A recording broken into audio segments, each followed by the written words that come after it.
go-on. Mga situations na malibog ka kasi tamang buhaton nimo. Sige na. What Anything. if? What if lang go for you? Ha? Pagtarong ba? Balo ko daghan kag problema nga sitwasyon nga at that time malibog ka sa tamang buhaton. Go. Nya na nabi pagdani sa dira. Pagdani na ba kayo ang time ba? Time is running. Dapat wala pa 1 minute na naka-answer, na naka-question. What if? Based na lang yata sa imong na-experience dati nga na turns out medyo naglisod ka or nagkamali ka na. This is gonna hurt. Hulo, sige go. Like mentally, emotionally. Yeah. What if? Wala ko ni sugpot na makigdula atong guy.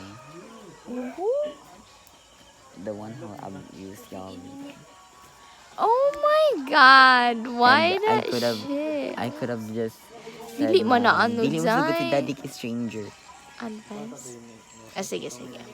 So, unsa man ako maingon ana? Tamang buhaton or unsa? I don't know about you. What? That's what I That's thought. not what I'm That's what asking I for. said. That's what I said. Finally, sige na lang. Bala na lang. So, actually, there is no one's wrong. Or we should say both are wrong. People around us are wrong.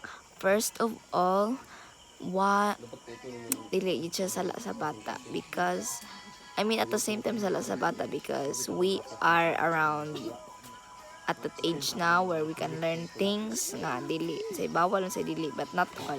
Pero as a kid, mga around grade 3 yata, ko ato tapos na si grade 4, no? And we were grade 1 around 1 to 3 years 1 to 3 years old, 1 to 3 nga grade so dapat kabalo namin si don'ts induce. So what we are supposed to do, that is dili may makipag-play og strangers. But since bata, in special lalaki pa jud, we are not educated about that stuff pa man jud because nanat ni around sa among relatives are really that touchy di bagets nimo na mangutog kalit og kuan Diyos ko Lord. Pero that is normalized pero actually I've learned that right now lang jud mga around grade 9 and that is not allowed pala bisag relatives nimo because that is called incest. You know incest, diba?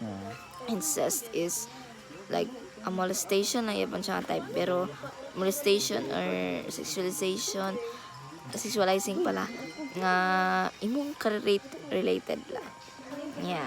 So dapat dili gyud na siya pwede. So no, among mali gyud mi ato pero we are not educated pamgud ato. So mali sad sa adults, not just adults, some parents should like surroundings should inan ta mi nga dili pwede magpataka og kuan ana nya wala man jud mi kabalo because we're all sound and safe kay enjoyable lagi and we were just playing tapos bata pa jud nalingaw jud mig tama niya naapod si Ninyol which is lalaki so kami jud una duha sulod ni naki-join force lang ka so ayun nulami pero low key dili jud sa ingon nga show off lang. I was uncomfortable na because he I don't know why am I explaining it in here.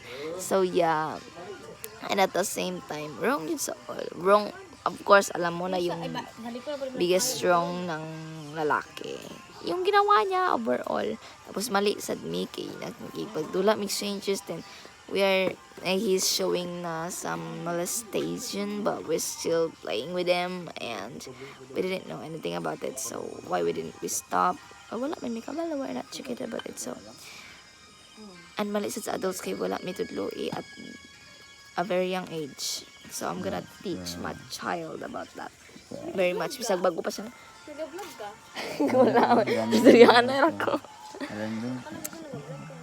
so bisag bago pa yung napat yun sa akong sa tiyan kay tudloan na dyan nato sila ay wow wala lang dyan tayo dapat yun na because we are not safe around jud sag asa pa na bisag sa balay pa na dili na jud siya so better keep safe especially girls So, mora to kong advice. Teach your child. Not just teach your child. Educate your son. Anak mo, Japan to lalaki, di ba? Nag-addict lang yata. Yeah. And beach. Okay na to.